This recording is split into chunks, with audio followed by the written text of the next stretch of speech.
నమస్తే.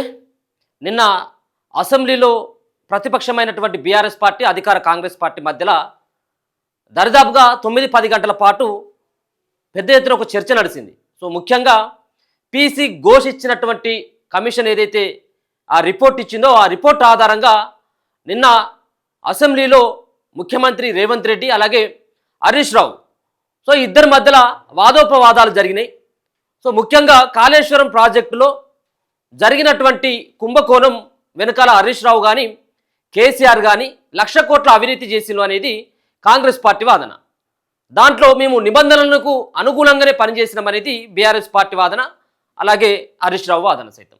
సో దీంట్లో ముఖ్యంగా గతంలో పీసీసీ అధ్యక్షుడిగా రేవంత్ రెడ్డి ఉన్నటువంటి సందర్భంలో మాట్లాడినటువంటి మాటలకి, ఈరోజు అసెంబ్లీలో ఆయన మాట్లాడినటువంటి మాటలకి చాలా పెద్ద తేడా కనబడతా ఉన్నది. ముఖ్యంగా కాళేశ్వరం ప్రాజెక్టులో జరిగినటువంటి అవినీతిని కాంగ్రెస్ పార్టీ రాష్ట్రంలో అధికారంలోకి వస్తే వాటిని అన్నిటి కూడా బట్టబయలు చేసి వాళ్ళ దగ్గర నుంచి ముక్కు పిండి పైసలు వసూలు చేస్తా, అది ప్రభుత్వ ఖజానా ప్రజల ఖజానాలో మళ్ళీ జమ చేస్తా, కేసీఆర్ని కల్వకుంట్ల కుటుంబాన్ని నేను చెంచల్గూడ జైల్లో డబుల్ బెడ్రూమ్ కట్టించి నన్ను తోలుతా అన్నాడు.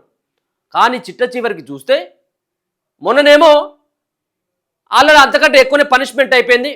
ఆయన జైల్లో ఉన్న ఒకటే, ఆయన ఫామ్ హౌస్లో ఉన్న ఒకటే, ఆడ పోలీసుల్లో ఉంటారు, ఈడ పోలీసుల్లో ఉంటారు అని చెప్పేసి కొంత కేసీఆర్ పైన సానుభూతి చూపెట్టేటువంటి ప్రయత్నం రేవంత్ రెడ్డి చేసిండు.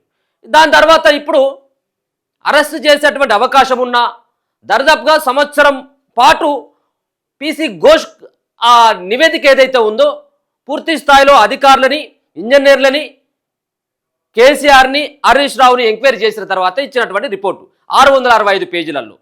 ఇప్పుడు రేవంత్ రెడ్డి చేతిలో ఉన్నటువంటి అస్త్రాన్ని తీసుకుపోయి ఇప్పుడు బీజేపీ చేతిలో పెట్టడం వెనుక ఉద్దేశం ఏంటి?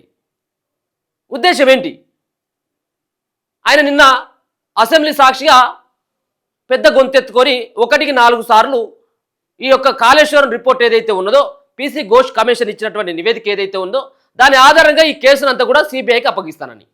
మరి సిబిఐకి అప్పగిస్తే సిబిఐ ఇప్పటికే కేంద్ర ప్రభుత్వం చేతిలో కీలు బొమ్మ అయిపోయింది, గాజు బొమ్మ అయిపోయింది, జేబు సంస్థ అయిపోయింది అనేది కాంగ్రెస్ పార్టీకి సంబంధించినటువంటి నేతల యొక్క వాదన, ఇక్కడ కాంగ్రెస్ పార్టీకి సంబంధించినటువంటి రాష్ట్ర నేతల యొక్క వాదన.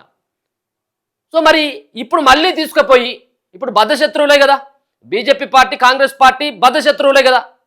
మరి కేసీఆర్ను అరెస్ట్ చేయాలన్నా, కేసీఆర్ పైన ఇంకా ఒత్తిడి తీసుకురావాలన్నా, ఆయన తీసుకున్నటువంటి కమిషన్లో లేకపోతుంటే ఆ కాళేశ్వరం ప్రాజెక్టులో కొల్లగొట్టినటువంటి ఖజానే కానీ మళ్ళీ వెనక్కి రప్పియాలంటే ఇప్పుడు రేవంత్ రెడ్డి చేతిలో ఉండేది. కానీ ఇప్పుడు రేవంత్ రెడ్డి చేతిలో ఏమీ లేకుండా అది దురుపుకొని ఇప్పుడు బీజేపీ చేతిలో పెట్టిండు, సిబిఐకి అప్పగిస్తానంటూ. సో సిబిఐకి అప్పగించిన తర్వాత, నిజంగా సిబిఐకి అప్పగించిన తర్వాత మరి సిబిఐ కేసీఆర్ని అరెస్టు చేసేటువంటి అవకాశం ఉంటుందా? అసలు సిబిఐ దూకుడుగా వెళ్ళేటువంటి అవకాశం ఉంటుందా? ఒక పక్కనేమో Congress party, BJP party and CBI జేబు సంస్థలు ఈ రెండు ఒకటే అని చెప్పేసి అన్నారు. దాని తర్వాత ఇక్కడ ఉన్నటువంటి బీఆర్ఎస్ పార్టీ, బీజేపీ పార్టీ రెండు ఒకటే అన్నారు. మరి ఈ రెండు ఒకటైన తర్వాత ఈ అన్ని తెలిసి ఈ అన్ని ఆరోపణలు చేసిన తర్వాత ఎందుకు మళ్ళీ సిబిఐకి ఈ కేసును అప్పగిస్తున్నట్టు? ఈ కేసును అప్పగించడానికి ప్రధానమైనటువంటి కారణం ఏంటి అన్నటువంటి విషయాల్లో ఒకసారి మాట్లాడేటువంటి ప్రయత్నం చేద్దాం. మనతో పాటు హైకోర్టు సీనియర్ అడ్వకేట్ అయినటువంటి శరత్ సార్ ఉన్నారు, ఒకసారి మాట్లాడేటువంటి ప్రయత్నం చేద్దాం. సార్ నమస్తే. నమస్తే అనిల్. సార్ నిన్న దర్దాపుగా ఒక 10-12 గంటల పాటు సుదీర్ఘంగా జరిగినటువంటి అసెంబ్లీ సమావేశాలు, దాంట్లో ముఖ్యంగా కాళేశ్వరం సంబంధించినటువంటి అంశం. సో లాస్ట్కు చిట్ట చివరికి సిబిఐకి ఈ కేసును అప్పగిస్తున్నామని చెప్పేసి నిన్న రేవంత్ రెడ్డి గారు 1కి 4 సార్లు ఆయన పలకడం. సో ఏంటి సార్, సిబిఐకి అప్పగిస్తే నిజంగా కేసీఆర్ ఏమైనా అరెస్ట్ అయ్యేటువంటి అవకాశం ఉంటుందా? ఈ కేసు ఇంకా ముంగడిపోయేటువంటి అవకాశం ఉంటుందా? ఇక్కడికే పులి స్టాప్ అనుకోవచ్చా? ఏమనుకోవచ్చు సార్ ఇది? ఇప్పుడు ఒక రకంగా ఈ సిబిఐకి కేసు అప్పగించాలన్నది రాజకీయంగా అతి తెలివితక్కువ చర్య ముఖ్యమంత్రితో. ఎందుకంటే ముఖ్యమంత్రి పార్టీ హైకమాండ్ను ధిక్కరించి పార్టీ హైకమాండ్ చేస్తున్న వాదనలకు వ్యతిరేకంగా సిబిఐకి అప్పగించారు. కేంద్రంలో రాహుల్ గాంధీ ప్రతిపక్ష నాయకుడి హోదాలో సిబిఐ ఈడీలను వాడుకొని ప్రతిపక్ష నాయకులను హెరాస్ చేస్తున్నాడు మోడీ, సఫర్ చేస్తున్నాడు, బాధపెడుతున్నాడు, వాళ్ళను లోబరుచుకుంటున్నాడు అని వ్యాఖ్యలు చేస్తున్న నేపథ్యంలో సడన్ గా ఈయన కాళేశ్వరం లాంటి పెద్ద ప్రాజెక్టుని సిబిఐకి అప్పగిస్తే రేపు కర్ణాటకలో కూడా చాలా అవినీతి కుంభకోణాలు జరిగినాయి. సిద్ధరామయ్య కుటుంబ సభ్యుల మీద, తర్వాత మోడీ మన ఇతని మీద మల్లికార్జున ఖర్గే గారి కొడుకు మీద కూడా కొన్ని ఆరోపణలు జరిగాయి. అవును. వాటిని కూడా సిబిఐకి అప్పగించండి అని చెప్పి అక్కడ బీజేపీ వాళ్ళు రిక్వెస్ట్ చేస్తా ఉన్నారు, డిమాండ్ చేస్తున్నారు. ఇప్పుడు వాళ్ళ డిమాండ్ కి ఇంకా ఎక్కువ ప్రాధాన్యత పెరుగుతుంది. వాళ్ళు ఏమంటారు, తెలంగాణ రాష్ట్రంలో సిబిఐ గంగుగో అయితే కర్ణాటకలో ఎట్లా చెడిపోతుంది. తర్వాత కేంద్రంలో రాహుల్ గాంధీ గారు మాట్లాడే మాట తప్పు, సిబిఐకి ఏ రకమైనటువంటి కళంకం లేదు, సిబిఐ నిష్పక్షపాతంగా చేస్తుంది. దానికి ఉదాహరణ రేవంత్ రెడ్డి గారు మాట్లాడిన మాటలే అని చెప్తారు. రెండోది, అదాని దగ్గర 400 కోట్లు తీసుకున్నాడు, కేంద్రం వాళ్ళు తిట్టంగానే ఆ డబ్బులు వాపసు ఇచ్చినాడు. ఇప్పుడు మళ్ళా కేంద్రం అంటే వాళ్ళ కేంద్ర పార్టీ నాయకత్వం వ్యతిరేకిస్తే మళ్ళీ ఈ సిబిఐ విచారణను కూడా పునఃసమీక్ష చేస్తామనో లేదా ఇతరత్వమనో మాట్లాడే అవకాశం ఉంటది. First point. రెండోది, బీజేపీతో రేవంత్ రెడ్డి కుమ్ముక్కైనాడు. బీజేపీతో కలిసి ఎట్లయినా గానీ కేసీఆర్ ను, కేటీఆర్ కుటుంబ సభ్యులను, బీఆర్ఎస్ ను నామరూపాలు లేకుండా చేయాలా అనే ఒక ఆలోచనలో భాగంగా ఇది వీళ్ళిద్దరు చేసిన కుట్ర, కిషన్ రెడ్డి అండ్ రేవంత్ రెడ్డి. ఇది ఏమి పొడుగేది ఉండదు. అరెస్టులు జరిగినా ఏం జరుగుతాయి, ఎన్ని రోజులు అరెస్ట్ అవుతారు, 4 రోజులు పోతారు, నెల రోజులు పోతారు, వస్తారు. ఈ ప్రభుత్వ పాలనలో ఏ రకంగా ప్రజలకు అనుకూలంగా ప్రవర్తించకుండా మరి 2 సంవత్సరాల కాలం ఇదే రేవంత్ రెడ్డి అన్నాడు కదా, సిబిఐకి అప్పిస్తే బీజేపీ నాటకం ఆడుతుంది, బీజేపీ లోపాయకార ఒప్పందం కుదుర్చుకుంటది, ఆల్రెడీ ఒప్పందం కుదుర్చుకున్నది అని.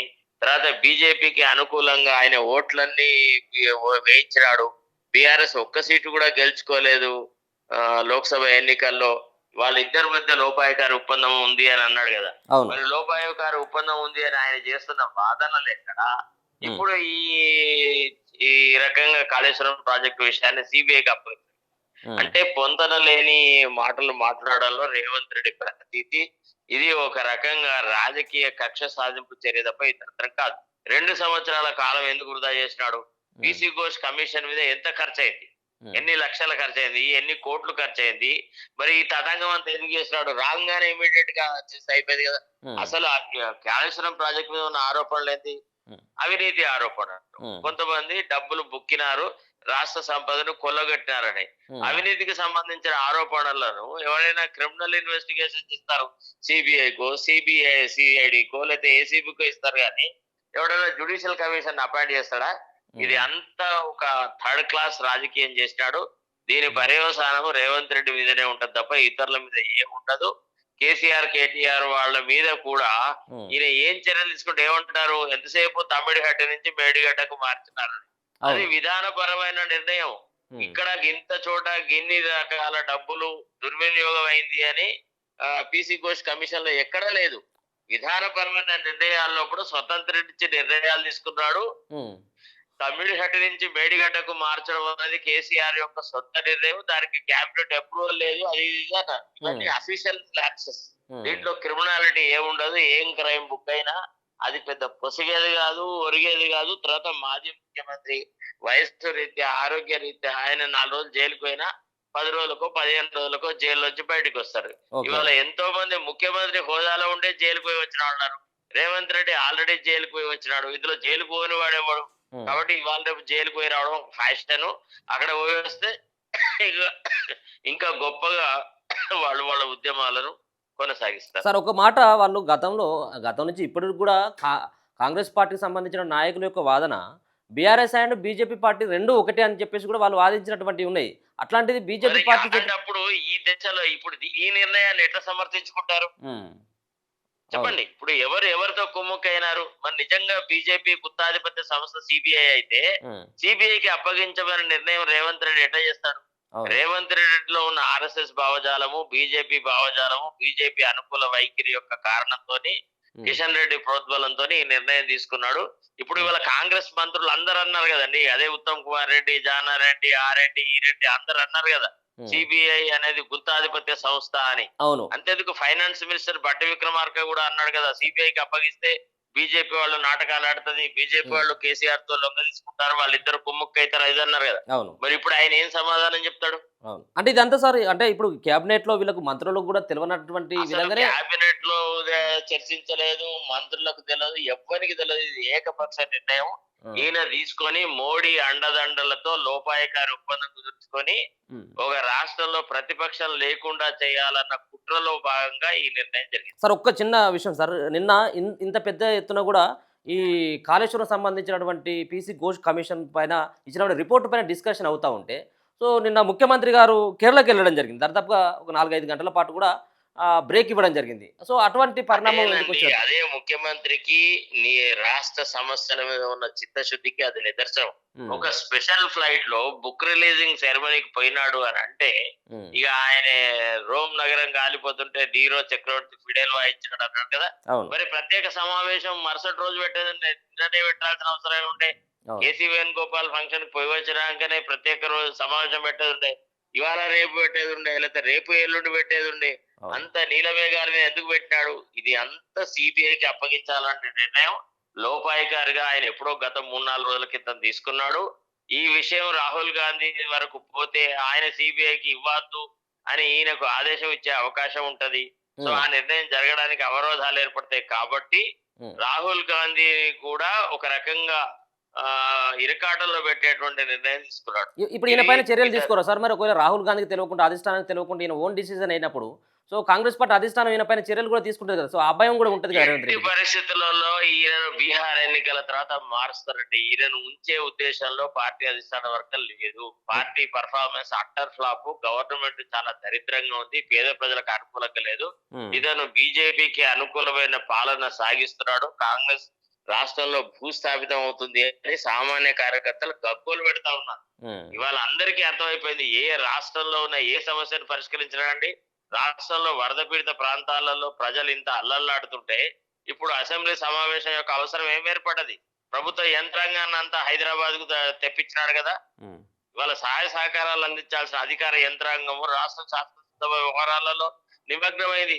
ఆ పని ఎందుకు చేయాల్సి వచ్చింది? వరద పీడిత ప్రాంతాలలోకి ముఖ్యమంత్రి ఎందుకు పోలేదు? ఏరియల్ సర్వే ఎందుకు చేస్తాడు? హెలికాప్టర్లో ఎందుకు తిరుగుతాడు? పేద ప్రజలను కలుసుకోవాలి కదా. అంటే కేసీ వేణుగోపాల్ కలుసుకోవాల్సినంత ప్రాధాన్యత కూడా వరద పీడిత ప్రాంతాల్లో ప్రజలను కలుసుకోవాలన్న అంశానికి లేదా? అసలు అడిగేవాడు ఎవరు లేడు అనమాట. కాబట్టి కాంగ్రెస్ పార్టీలో అంత దద్దమ్మలు ఉన్నారు, చవటలు ఉన్నారు. ఆ ఎమ్మెల్యేలకు స్వతంత్రంగా మాట్లాడే అధికారం లేదు. వాళ్ళు అడగాలి, పార్టీ అధిష్టాన వర్గ నిర్ణయానికి వ్యతిరేకంగా నువ్వు ఎట్లా సిబిఐకి ఇచ్చావు? నువ్వు లెజిస్లేచర్ పార్టీలో చర్చించావా? కేబినెట్ లో చర్చించావా? ఎక్కడ చర్చించావు? ఎవరి అభిప్రాయాలు కనుక్కొని నువ్వు ఈ నిర్ణయం తీసుకున్నావు అని అడగాలి కదా. అవును, అక్కడంతా దద్దమ్మన్నారు, చవటలు. వాడెవడు ఏం ప్రశ్నలు వేయడు. ఇక నిన్నగాక మొన్న రామచంద్ర నాయక్ ఒక టీవీ డిబేట్ లో కూడా సిబిఐ అనేది బీజేపీ సొంత గుత్తాధిపత్య సంస్థ, అది పంజరంలో చిలుక, అది ఇదని మాట్లాడాడు. ఇప్పుడు ఆయన ఏం మాట్లాడతాడు? ఇప్పుడు ఎవరైనా కానీ అది ఒకసారి అది కక్కలేక మింగలేక సావర. కాంగ్రెస్ పార్టీ తన సెల్ఫ్ గోల్ చేసుకుంది, తనకి తానే నాశనానికి దారి తీసుకున్నది. Right sir, thank you so much sir. So ఇది శరత్ సార్ యొక్క అభిప్రాయం. నిజంగా నిన్న తీసుకున్నటువంటి నిర్ణయం ఏదైతే ఉందో, రేవంత్ రెడ్డి గారు తీసుకున్నటువంటి నిర్ణయం ఒక రకంగా కొంత ఆ మంత్రులకి కూడా కొంత ఆశ్చర్యంగా అనిపించింది. అసలు నిజంగా కూడా మరి ఇటువంటి డిసిజన్ ముందట మరి ఎవరికి కూడా చెప్పకుండా రేవంత్ రెడ్డి సొంతంగా తీసుకున్నటువంటి నిర్ణయమా, లేకపోయినట్టయితే ఉంటే అది వాళ్ళతో డిస్కషన్ చేసి తీసుకున్నటువంటి నిర్ణయం అనేది ఇవాళ రేపట్లో తెలుస్తుంది. ఎందుకంటే ఎవరొకరు మంత్రులు కానీ లీక్ ఇచ్చేటువంటి అవకాశం ఉంటుంది కాబట్టి. సో ముఖ్యంగా సిబిఐకి అప్పగించడం, సో వీళ్ళ చేతిలో ఉన్నటువంటి దర్యాప్తు సంస్థల చేతిలో పెట్టినా సో అది ఒక రకంగా ఉండేది. ఇప్పుడు సిబిఐ ఈడీ చేతిలో పెడితే ఇప్పుడు జరిగేటువంటిది వ్యవహారం అంతా కూడా ఇదే కదా. ఇప్పుడు దేశవ్యాప్తంగా ఒకటే చర్చ నడుస్తూ ఉన్నది. ఈడీని అలాగే ఆ సిబిఐని ముంగడ పెట్టుకొని ఇప్పుడు మోదీ గారు రాజకీయం చేస్తూ ఉన్నారు. సో ఎవరైతే వాళ్ళ దారిలోకి రానటువంటి వ్యక్తులని లొంగ తీసుకున్నటువంటి ప్రయత్నంలో భాగంగా ఈ రెండు సంస్థలను వాడుకుంటా ఉన్నారు. కాబట్టి ఇదంతా కూడా ఇప్పుడు బీజేపీ కనుసన్నలలోనే నడుస్తూ ఉన్నటువంటి సంస్థలు అని చెప్పేసి పెద్ద ఎత్తున ఆరోపణలు వినపడతా ఉన్నాయి. రాహుల్ గాంధీ గారు పదే పదే వినిపిస్తూ ఉన్నారు. ఇక్కడ కూడా ఉన్నటువంటి నేతలు ఇదే మాటను చెప్తా ఉన్నారు. రేపో మాపో బీజేపీ పార్టీలో బీఆర్ఎస్ పార్టీ విలీనం కాబోతా ఉందని చెప్పేసి కాంగ్రెస్ పార్టీ నేతలు పెద్దగా ఆరోపిస్తూ ఉన్నారు. మరి ఒక పక్కన బీజేపీ పార్టీలో బీఆర్ఎస్ పార్టీ విలీనం అయ్యేందుకు ప్రక్రియలు జరుగుతూ ఉంటే, ఇప్పుడు బీఆర్ఎస్ పార్టీ చేసినటువంటి 1,00,000 కోట్ల సంబంధించినటువంటి ఈ యొక్క కుంభకోణాన్ని మళ్ళీ ఏదైతే మెర్జ్ అవుతున్నటువంటి పార్టీ చేతిలో పెడితే ఇది ఏ విధంగా ముందరికి వెళ్తుంది? అంటే ఇది శూన్యమే. ఇది ఇప్పటితోటికి పులి స్టాప్ పడుతుంది. ఇక రేవంత్ రెడ్డి చేతులు దులుపుకున్నాడు. ఇప్పుడు బీజేపీ చేతిలో ఇప్పుడు కేసీఆర్ జుట్టు కానీ బీఆర్ఎస్ పార్టీకి సంబంధించిన నేతల జుట్టు ఇప్పుడు మోదీ చేతిలో పెట్టినట్టుగా మనం అర్థం చేసుకోవచ్చు. చూద్దాం మరి దీని తర్వాత. ఇప్పుడు మరి అంటా ఉన్నాడు శరత్ సార్ అయితే, జస్ట్ బీహార్ ఎన్నికలు అయిపోయిన తర్వాత రేవంత్ రెడ్డిని కూడా మార్చేటువంటి అవకాశం ఉంటుంది అన్నటువంటి ఒక బిగ్ బ్లాస్ట్ని సైతం కూడా మరి శరత్ సార్ అయితే కాసేపటి క్రితమే చెప్పడం జరిగింది. చూద్దాం ఏం జరగబోతా ఉంది అనేది.